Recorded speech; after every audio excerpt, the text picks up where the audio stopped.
We have also seen cases where lawyers come forward and tell us that when certain matters pop up, they say the law did not, or drafters of the law did not anticipate certain circumstances. Yes. So in that case, that doesn't make that law, or doesn't invalidate certain laws, or doesn't make the law or the drafters or the constitution incompetent. Yeah. But because in this case, why then do we say they're incompetent? No, it's not the law. The problem is not with the law. No, the law is very clear on this matter. The problem is that the Nigerian system was expected by him to give him the cover. And some people thought I would cover. But the point though is that Barth Nnaji, the way he operated, had stepped on toes. I believe he had stepped on toes. And so it's a sort of a sacrificial lamb, in this process of satisfying the powers that be in the power industry. The point is, if we were to follow ordinarily the law, there have been conflicts of interest in matters and issues of law in matters in this administration in which the people have not gotten their comeuppance. Like which one? Now, the power and petroleum. Minister of Power, Minister of Finance were all there presiding when the rot was going on in the oil industry. Now, when it was time to look at the rot, people said these people should step aside because you cannot be there guiding the process of adjudication, as it were, in that industry while you are still presiding over that industry. That was a clear case of conflict of interest. Nothing was done.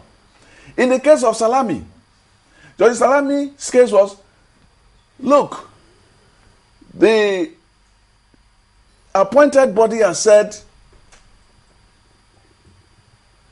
reappoint this man to his position. This is over a year.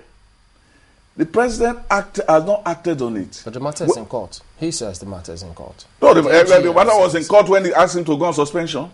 Was it not in court? So he acted swiftly in the case of Nnaji. Why didn't you act swiftly in others?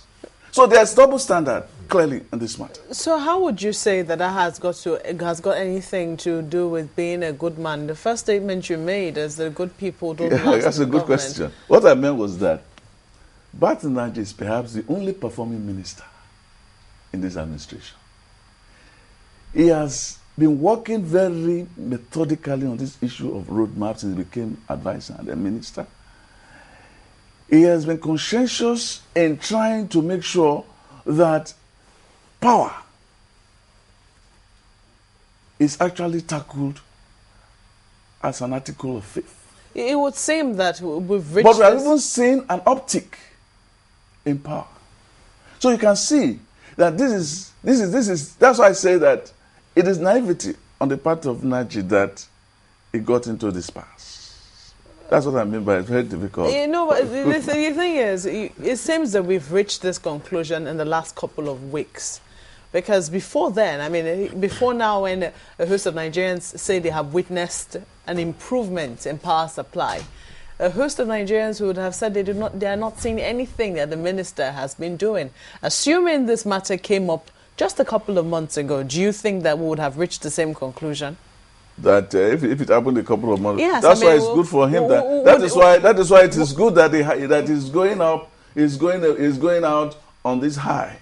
He has gone out of office at a time when the ovation is actually loudest. If it was a month ago or 2 months ago, people would have said, well, he was working hard, but it was very clear he was working hard. The plan was on the table. The arrangements he has been making internationally and nationally, they're all there. He has been very transparent about his vision for the industry. Now, this is something that I'm quite sure most Nigerians will keen to the fact that, when electricity stabilizes or improves, you can see it. It's Yes. something that that you can actually, you have some kind of empirical fact or evidence to show that it has improved. And loads and loads of people have actually alluded to the fact that it was improving. That is why they're a little bit confused that this is coming at this point in time. That just that's it will be difficult to believe in Nnaji when he says the level of balance, really. Okay. Well, yesterday after the Federal Executive Council meeting, Labrand Mako tried to put some kind of reason to all of that, and he said, well, it will further his resignation, or I'm trying to also bury your words, or his sack, will put some kind of credibility in the privatization of this power sector. Do you also see it in that light? I don't know that many people see it in that light. Many people see the firing of him as a conflict of interest within the conflict of interest in a different sense between the former minister now and some very powerful forces within the power sector. So that is what is going on right now. So Barth Nnaji was just somebody who stood in the way and who didn't have the kind of backbone, or support that, or political clout that people need to always stay on in the system. How does the BPE function in this case? Because, I mean, you got people asking questions saying, well, yes, he might have been the former minister, because I remember the Senate some time ago made a recommendation about the BPE. I mean, there was that public hearing which everybody saw how it went and couldn't believe that BPE was actually handling things that way. And they recommended that the BPE boss be relieved of her duties, but as we speak, that didn't happen. And so one wonders that, how do all of this? That's why it's very difficult for many people to believe that Nnaji is not there. People don't just get fired in this country. Especially people who are seen to... you mean people don't just resign? Resign. In the or resign, exactly. People don't just resign. So I don't know why people go to resign, because I know what happened, so I don't want to kid myself saying, well, technically resigned, but he was forced to resign. So I don't like kidding myself about the niceties of language here. People just don't leave office like that in this country.